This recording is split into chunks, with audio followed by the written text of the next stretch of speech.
DFS Huddle is back, and yes, I know that there's really no DFS. We do have some preseason DFS. I might pop on tomorrow and do it. I haven't read through all the practice reports, but it is kind of nice, Eric, that they have them like in like 3-4 game sets throughout from tomorrow all the way through Sunday. Yeah. So you could sort of like phase in you could research 4 teams at a time essentially and sort of try to get an edge. Preseason DFS is wild, but the goal of the DFS Huddle here in the offseason, I'm Kyle Provides, he's Eric Toft at eToft21 Sports, is just want to kind of get you ready for your season-long fantasy draft, sort of break down the quarterbacks, let you guys know we're going to be here every week, single game showdowns, full slates.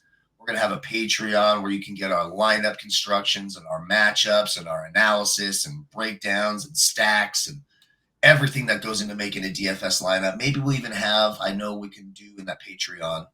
This just came to me right now. We didn't even talk about this. We can do we can do content just for patrons. That could be something we do on Sunday mornings where we do just a stream for people who are part of the Patreon, like a little bonus. So all sorts of that stuff. So we're just kind of letting you know that's happening. Please, wherever you're watching this, if you're watching this on my YouTube channel, Eric's, if you're watching on Twitter, give us a follow, hit the subscribe button, all that good stuff. Hit the like button. That helps us out more than you know. Put your questions in there. Love to get to your questions. We'll check on the videos. All that good stuff. So, Eric, we're going to talk quarterbacks today. Quarterback's always an interesting spot, right, when you're drafting. It's like, when do you pull the trigger? Is it, do you wait for everyone else to start pulling the trigger? Do you want that early advantage? Do you think there's an advantage getting one of the top 2 guys? There's a clear line where the top 2 guys are, I think, in terms of fantasy that most of us would agree with. 3 now, the emergence of Jaden Daniels. But quarterback can be an interesting position, and it's one that if you get it wrong, it can kind of ruin your season. If the rest of the league's getting a bunch of quarterback points and you're getting 13, 14 a week, you're going to have a lot of trouble in your season. Yeah, I mean, it's kind of that thing. You want someone that's going to be scoring between 17 plus. I mean, that's kind of like the baseline. And to find that guy and then you hit the nail on the head. Do you go after Hurts, Jackson, Allen, or do you hold off? I did a fantasy draft last night on ESPN. I had pick 11. All right. So pick 11, I went Nakua. Not bad. Yeah.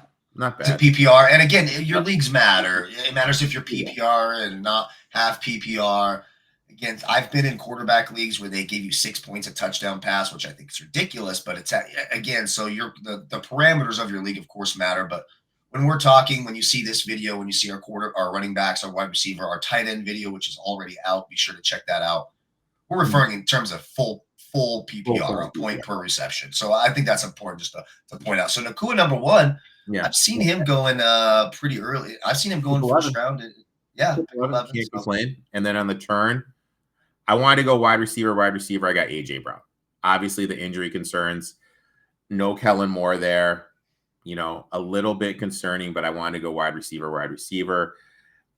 I think money motivates everything. So I went with a running back that's playing for a contract. I went Breece Hall in the 3rd round. Pick number 35. On the cycle back, I went DeAndre Swift. So, on that, needed a this is where I took my gamble. I went DJ Moore with the Bears. Sure. Because, you don't know who's going to play the slot. I figured I needed a flex, went DJ Moore. We talked about Hawkinson, got Hawkinson at pick 62. I'm really happy with that. Then I had to wait all the way to pick 83. And this is when I decided to kind of pull the trigger on the quarterback. I went Kyler Murray. At this point, I made a note. The quarterbacks still on the board were Kyler Murray, Caleb Williams, and Justin Herbert. Those are the 3 highest one of my rankings. And I feel that Murray's got the highest rushing upside. Thoughts? Yeah, and the rushing yards are going to be key. And so if we break it down, and you're right. So around there, if you're looking at ESPN's average draft position right now, you actually got a little bit of a deal. Kyler Murray is going 93. It's actually moved up over the last 7 days. Justin Herbert stock, by the way, is rising. He's up 4 spots in terms of ADP, but he's still going in the 11th round at pick 108. You got Dak Prescott, and we're going to get down to these guys, but we could start from the bottom and work our way up if you're waiting here. I don't mind. Let's start here at the bottom. Dak Prescott's interesting to me. Yes. Because Because look, I can't stand. I drafted him last year. I ended up relying on Baker Mayfield to carry me to a title, and he did. He was fantastic. But Dakota Prescott here, Dakota Prescott is his name, and I'm not a big Dak guy. I'm not a Cowboys fan. I'm not a Cowboys guy. But you look at that offense, pretty anemic again. I think they went backwards. They lose Rico Dowdle, who I thought was certainly serviceable. I liked Rico Dowdle, actually. I thought he was one of the better components of the Cowboys last year. They add Javonte Williams. No, thank you. Miles Sanders. And then they draft Jaden Blue, who may end up being the guy out of Texas. So there's really not a great running game. They lose Zach Martin. That offensive line's a little banged up. Micah Parsons, the issues there. That defense could be giving up a lot of points. I could see the Cowboys having to throw the ball a lot. And you look at the offense, what would you rather do? Run the ball with Javonte fucking Williams or throw the ball to George Pickens and CeeDee Lamb and 100%. Jake Ferguson when he was healthy? And he's only owned in 71% of leagues. But right now, when you look at that list, I would rather have Dak Prescott over Brock Purdy, I think. I think I would rather have him over Justin Fields in that same area. Jared Goff, also over Jared Goff with how heavy the offense is going to be. When you look at all those offenses down there, the Chargers with Herbert down there, they're going to run the ball a ton. You know how Jim Harbaugh is. Cowboys are going to throw the ball a ton. They have to. They're going to have to throw it a ton. So even though I don't love this guy, when I'm looking down here at guys, his ADP is 114, so he's going in the 12th round. If you don't get one of the quarterbacks you like, or you're going to go by committee and maybe you got yourself a Bo Nix and you're like, is he going to take a step forward or step backward? Having a guy, or you're doing a quarterback system, you're going to go, maybe a Kyler Murray, but he's injury prone. You want to have another quarterback. Dak Prescott for me, I think could be a steal late in drafts. What do you think? 100% agree. No rushing upside after the injury. Honestly, I break everyone down into tiers. If he had rushing upside, he'd be a tier 1 quarterback. Offensive line is going to be better. High-end passing remains. He's had 3 4,400-yard passing season, 36 TDs in 2023, 37 in 2021. Now you're adding George Pickens to go along with CeeDee Lamb, forming a dynamic wide receiver duo. And the rushing game is a big question mark. And when we look at Stottenheimer, he's going to want to throw the ball more than he runs the ball. And the last year that Dak played a whole season in 2023, he finished as QB3 in fantasy football. Yep. People That's what I'm saying. Totally forget about that. So, I mean, I actually was looking at Dak. Someone in the draft I was in picked Dak like 2 or 3 picks ahead of me. But I definitely like him. He's going to be a guy I target, and I know this isn't a betting show. I put a small wager on him to win the MVP at 50-1. Maybe comeback player of the year, I could see as well if you're looking at that market. But down here in the lower tier, we'll start down here at the bottom, and then we'll move our way to the top tiers. But another guy down here getting drafted late in drafts, 128th right now ADP. He's actually falling. His stock is falling a little bit. Caleb Williams, a guy I've given a lot of shit to. I don't think he's last year he was really frustrating to watch. Just kind of has all the talent in the world. But Caleb Williams, to me, didn't run the ball a lot last year, seems scared to run it. I think Ben Johnson's a great coordinator for Caleb Williams. Caleb Williams is a guy, I think he's got the rushing upside, as well as Justin Fields, who's down here. If you're not able to get the Lamars and the Josh Allens and the Bo Nix, I guess the rushing upside, the Jaden Daniels, and you still want the rushing upside, a couple guys down here, Caleb Williams, Justin Fields, both a couple of guys who I do think have rushing upside. And if Ben Johnson has his way, and that Bears offense is humming now with Dunze, you mentioned DJ Moore, they drafted the young tight end out of Michigan. So Caleb Williams could be another sleeper down here. I would say of my quarterbacks going after pick 100, you have Herbert, Dak, Goff, Fields, Caleb Williams. I think I'm ranking it Dak 1, Herbert 2. Love the addition of Caleb Williams and Keenan Allen, excuse me.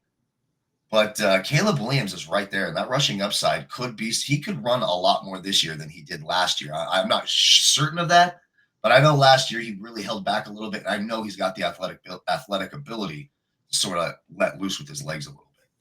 I look at it, how is it going to look in the Ben Johnson system? Caleb Williams likes to hold on to the ball, use his legs, chuck it down the field. Ben Johnson, everything's designed to get the ball out quick. ball out quick, get it to the wide receiver's hands. What is going to it look like? Johnson's already changed his throwing motion too. So is it going to take him a little time to get used to that? 3,500 yards, 20 TDs last year. When I read those stats, I didn't believe them. I mean, those are better than I thought they were. First half of games were rough. He progressed as the game got better. He does have weapons, as you mentioned, DJ Moore, Roma Duze, Luther Burden, Colston Loveland. So our weapons are around him. He should take a step forward with Ben Johnson there. But when you look at these tapes, film that's been coming out from the Bears minicamp, it hasn't been flattering. You know what I mean? Like, he's weird. It hasn't been flattering. So all the potential, everything is there. To me, though, if I'm in that tier and those guys are on the board, it's Dak by a mile. Everyone else, I'm kind of a little apprehensive about. And, my worry with Herbert is he's not going to have an opportunity to throw the ball because there's going to be such a run-heavy attack. Keenan, well, again, so we're still dealing with the eye issue for Najee Harris, and they're going to rely on a rookie running back in Omarion Hampton, who I don't know. It's starting to feel like a trap for me, the Omarion Hampton thing. Like, everyone's all over it. We'll talk running backs. Everyone just loves this guy, and I get it, but rookie running backs, we'll see. We'll see how he is in pass protection. We'll see if Harbaugh lets him stay the course. But I will say, going back to Caleb Williams last year, 5 games, 22 or more fantasy points, which is fantastic. The problem is the 9 games with 12 or fewer.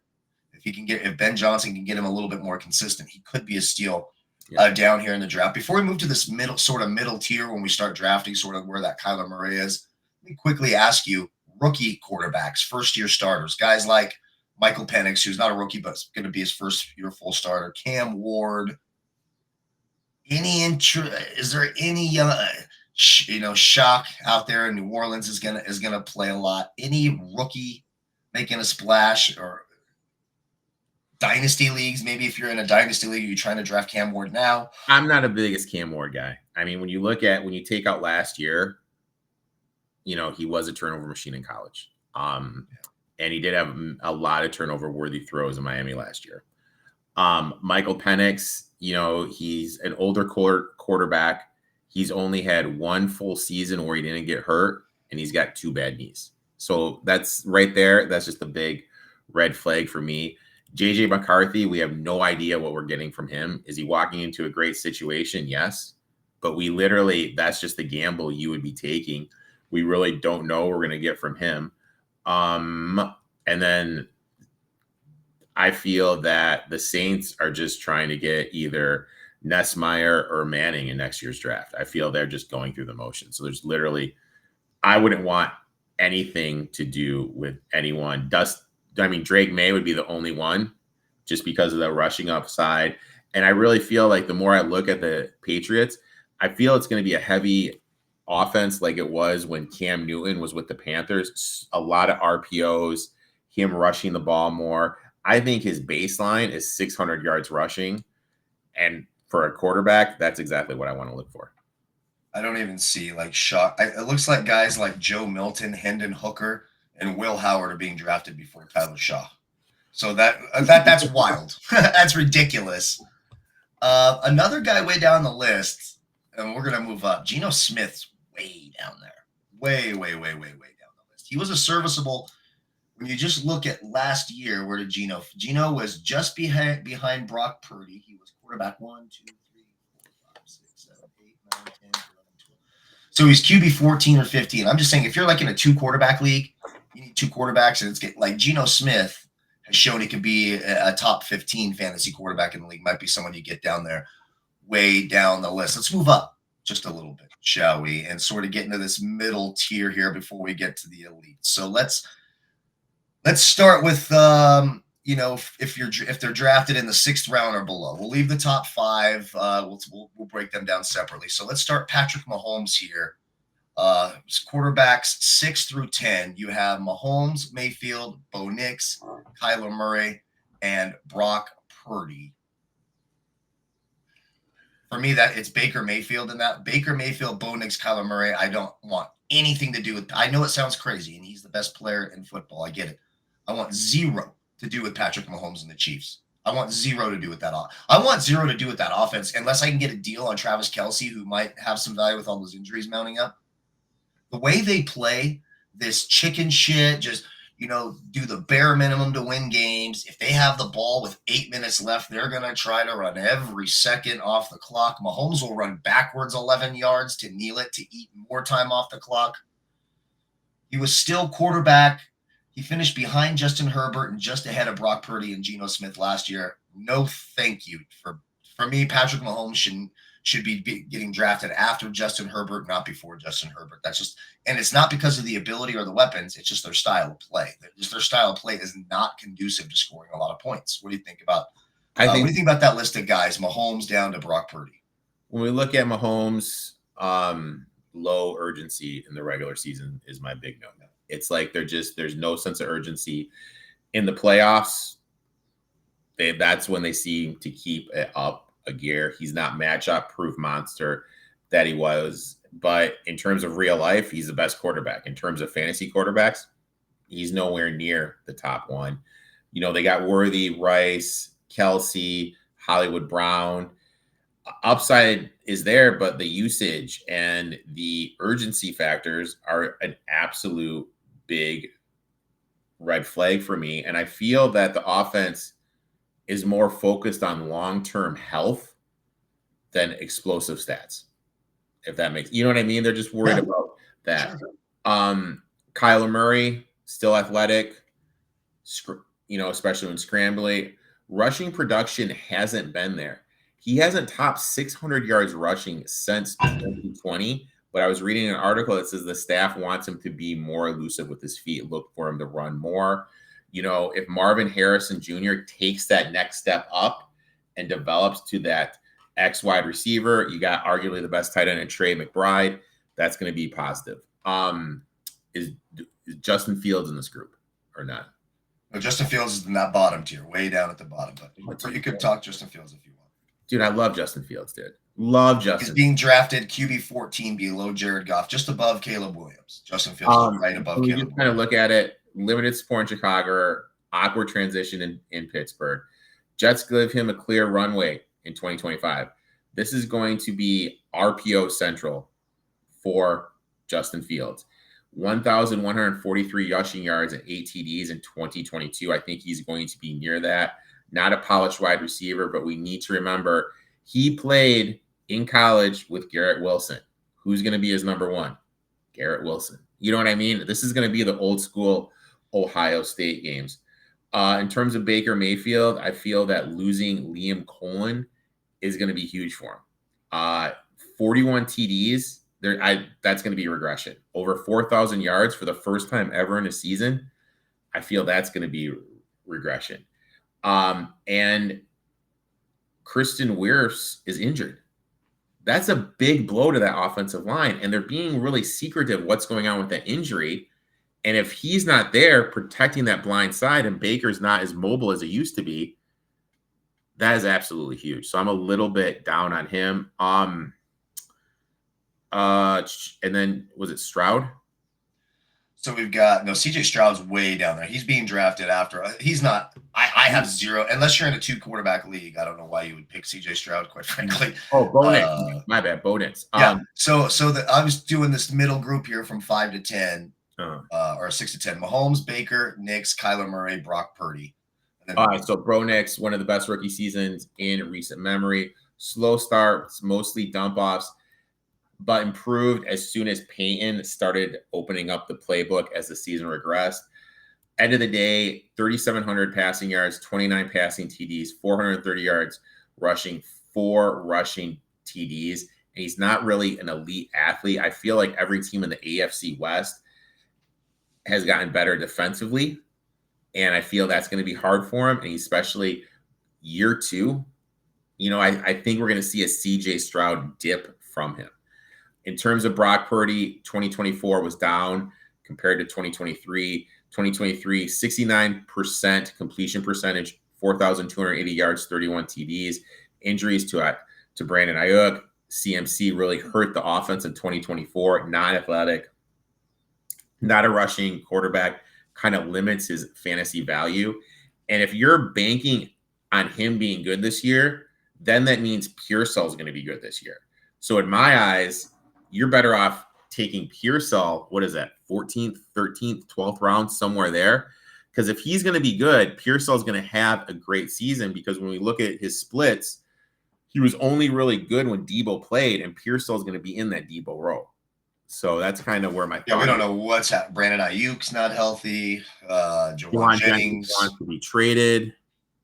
So you might be looking at guys like Demarcus Robinson, who's also facing punishment from the league for a DUI in LA last year. I don't want any part of the 40 of Brock Purdy. The guy in that list, Patrick Mahomes, going way too high right now. His average draft position is 51.9, so he's going in the 6th round. You can get Baker in the 7th round, Bo Nix in the 9th round, early 9th round, Kyler Murray in the 10th round, Brock Purdy in the 10th round, and then Justin Herbert in the 11th round. For me, it's Bo Nix, Baker Mayfield. Kyler Murray is concerning. So I've had Kyler Murray several seasons in fantasy football. I like Kyler Murray. The problem is he's a smaller guy, and the reason his rushing stats are down is because he gets hurt very easily. Yeah. He's not tough. He's a very fragile guy.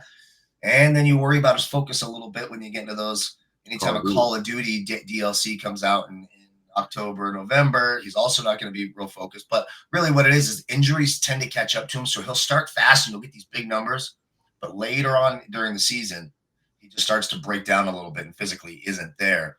I think Bo Nix and Baker, for me, in that tier would be where I'd be. I mean, like, I'll be honest, for me, that those guys really don't do it for me. If I'm here, I'd probably wait and I take a flyer on Fields, or a guy that's or Dak or another guy. Now, everywhere Liam Cohen is gone, the quarterback has gotten better, and Baker had his career year last year in Jacksonville. Could we see Trevor Lawrence? Yeah. Excuse me. Could we see Trevor Lawrence in Jacksonville finally live up to his draft stock of being one of the best quarterback prospects ever? Like, is Liam Cohen going to elevate him? And what Lawrence has to be going insanely low. He's going way down there. And I mean, to that point, the weapons, obviously they draft Travis Hunter, right? We'll see how they use Travis Hunter. I think they should use him as a wide receiver most of the time, and then situational defensive back, nickel dime sort of packages. Obviously the rookie from last year, Brian Robinson Jr., who was fantastic. But they did lose Evan Ingram in the passing game. Most of production came with Mac Jones, though. Trevor Lawrence is right now going as quarterback 23, being drafted, 166th, so it's way down there. After guys like Jordan Love, McCarthy, Stroud. These are only guys you're taking in 2 quarterback leagues. Tua has some upside, but of course the concern with Tua Tagovailoa is, will he die on the field from just a blade of grass touching his helmet? Yeah, right? I mean, that's literally all that has to happen. And Armstead's not there. His splits, what was it? They were 24th in adjusted yards when Armstead didn't play. When he did play, they were top 7 in the league. Yeah. And Armstead retired. Yeah. That's a big that is a if that doesn't scream red flag, I don't know what does. So very concerned. So let's talk about these top 5 quarterbacks now. So here's what we got. Josh Allen right now is being drafted slightly before Lamar Jackson. Both of them going early 3rd round to pick 21.1 and 21.8. Followed in the 3rd round by Jaden McDaniels going later in the 3rd round. Right after that, you got Jalen Hurts. And then early 4th round, you get to Joe Burrow. Now, if you look at last year's statistics, Jalen Hurts ended up being quarterback 7. Now, he barely played the last 3 games of the season. As we remember, he got hurt, and they held him out until the playoffs. Josh Allen was slightly outscored by Lamar Jackson. Lamar was quarterback 1 last year when you look at their total fantasy points. 430 for Lamar, 379 for Josh Allen. Lamar Jackson threw 41 touchdowns, ran 4. I do think you see some regression with those passing numbers. Unlikely that Lamar's throwing 40 touchdowns and running in for another 900 yards, but he could. So I think I do still slightly rank Lamar number 1. The question is it worth it to take a quarterback this early? Are you getting the point differential, getting the quarterback now as opposed to getting a quarterback later on? One of these top 5 guys, because you're going to have to pull the trigger in essentially the 3rd round. That's when you're usually taking your second starting running back or your second starting wide receiver. Now you're putting that back around. Will the juice be worth the squeeze? I say for Lamar and Josh Allen, I don't hate it, especially if it's later in the round and they've sort of fallen, to pick 28, 29, and you don't feel great, and you have another pick coming up quickly, right? The quick turnaround in snake drafts. And then you get to the Burrow, then you get to the Joe. So Joe Burrow was quarterback 3. Baker Mayfield was fantasy quarterback 4. Jaden Daniels 5. Jared Goff 6. We just talked about Jared Goff. He's way down there in the Dak Prescott 6. So for me, the guy that gives me the most concern, I'll start there, would be Jalen Hurts, and not because I don't think he's really good, but I think he's so reliant on those rushing touchdowns. He's not going to throw for a ton of yards, and he doesn't run for a lot of yards. He's not overly athletic, right? He doesn't take off. He's not super fast. You can see it when he runs. The defensive linemen are faster than Jalen Hurts. He's not running away from anybody. So it's those 1 yard tush-push touchdowns. If he doesn't get those, you just sort of look at his fantasy games last year, okay? And he ended up being quarterback 7. But when you look at, his game logs, you have these massive games, and in all of those, it's rushing touchdowns. 3 rushing touchdowns, 35 fantasy points. 0 rushing touchdowns against the Saints, 10 fantasy points. 0 rushing touchdowns against the Rams, 15 fantasy points. He had a decent passing game against Cleveland, scored 21 with 0 rushing touchdowns. But my point is, in every other game, he's getting a rushing touchdown. Is that sustainable? Is that going to happen every game again? Is he going to continue to get 1 yard rushing touchdowns in every single game? I mean, as long as the tush push is there, I think he's going to be the weapon at the goal line. If I had to say the person I'm worried about the most, now maybe this is just me just being different, I would say is Jaden Daniels.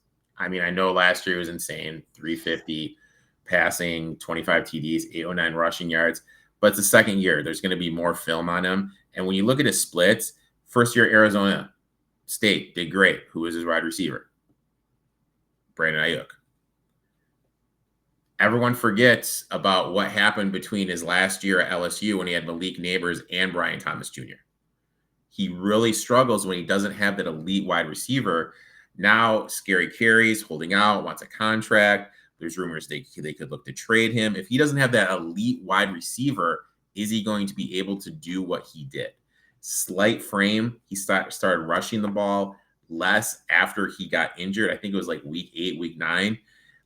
He stopped running the ball. I think the sophomore slump is possible. I think we're going to see regression. The next one I'm worried about is Joe Burrow, just because there's no rushing upside. I know the defense sucks, and they're going to have to throw the ball a lot. Yeah. But he is injury prone. He does get hurt a lot. Could we see him, because the offensive line is a work in progress, go down? So, and there's no rushing upside. So I'm really worried about him. But in terms of weapon, Gesicki, Brown, Higgins, Chase, absolutely loaded at the weapons.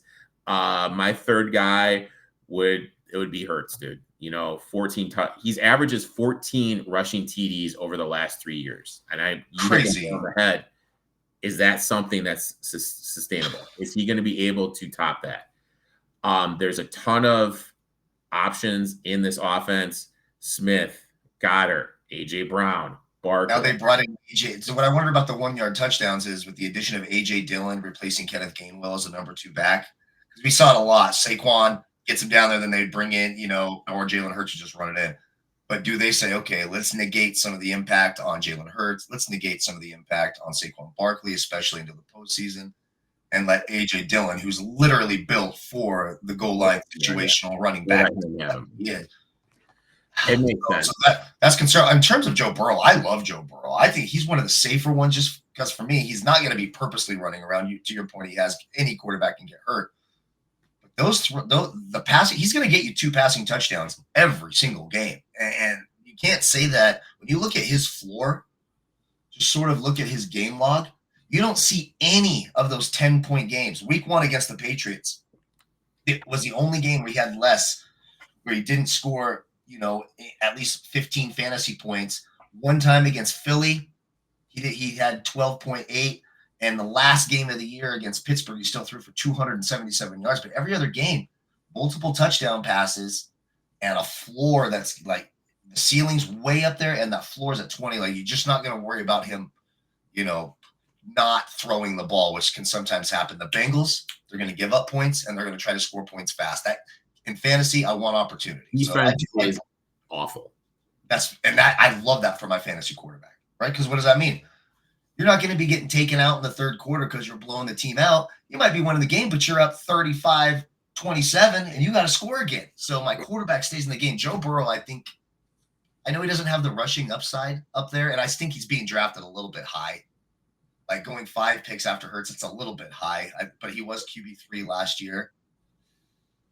But I just don't know if I'm getting to any of these quarterbacks, it's Lamar or Josh Allen, and I really have to have my ducks in a row because you are passing. There's not a lot of running backs and wide receivers. There's just not. Yeah. And I mean, it's really hard to give up a top 3 pick for me.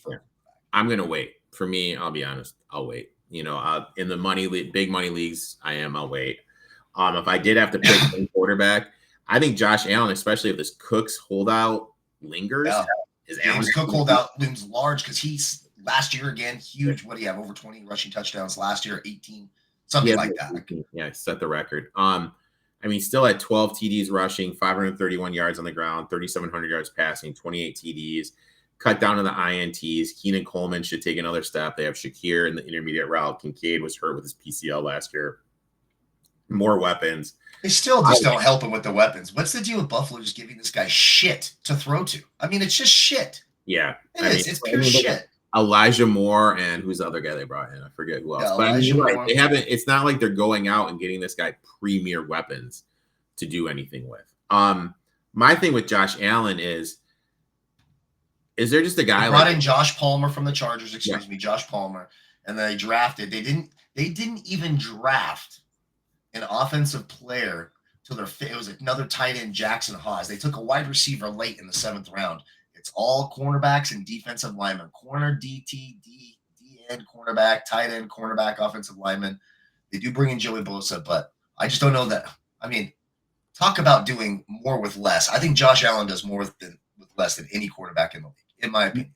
My thing with Josh Allen is like there's certain people it's just fucking impossible to hate, and I feel Josh Allen just is in that category. He's my favorite quarterback. I think he's the best quarterback in the NFL. I know Mahomes, I get it, but I really do think Josh Allen does more with less. And then my favorite player is Baker. I just love Baker's attitude and style. But to wrap this up, overall, what are you doing with quarterbacks here? Who's a guy you're really targeting? Maybe you're getting some value here. Are you drafting early? You drafting late? Your overall process here on quarterbacks. I am waiting to round 10, 11 to get Fields or Dakota Prescott. Yeah, I think it makes sense. I like the Kyler Murray spot. I'll be highlighting him if I think I can get him in the 9th or 10th round. I will be there. The only way I'm pulling the trigger on one of these top guys is if I get a bargain, which means I want them 10 or later picks after their ADP. If I can get Joe Burrow maybe in the 5th round instead of the early 4th, or, if I can get Jalen Hurts in the early 4th instead of the mid 3rd, that's a possibility for me. It's going to have to be a value pick for me to pull the trigger. And then, some guys late in the draft. Dak Prescott. We mentioned Jared Goff. We didn't talk a lot about him, but again, he was QB5. He was fantasy quarterback 5 last year for the Lions. So don't sleep on guys like him. Justin Fields, Jared Goff. Again, Caleb Williams could be sneaky. There's value down there at the quarterback spot. I want to say thank you to everyone watching these. We know they're just some little off-season stuff here to get you geared up. We want to remind you, stay tuned. Check out our tight ends video. We're going to be releasing our wide receivers, our running backs, just sort of getting you ready for your season-long draft, sort of talk about some players and just talk some fucking football. So hit the like button, hit the subscribe button. Let's get ready for some DFS action. We will be back next. Let's do running backs next. We'll air quarterback, running back, wide receiver. What do you think? We'll do the running backs next. Check out the video here. We'll link up to it here. Check out our tight ends video. Look at the tight ends ranking. We'll be back with our running backs next week or the next day. I don't know how we'll release these yet, but our next video will be the running backs again here at the DFS Huddle. I'm Kyle. I'm Eric. We appreciate you guys. And of course, good luck on all your future wagers.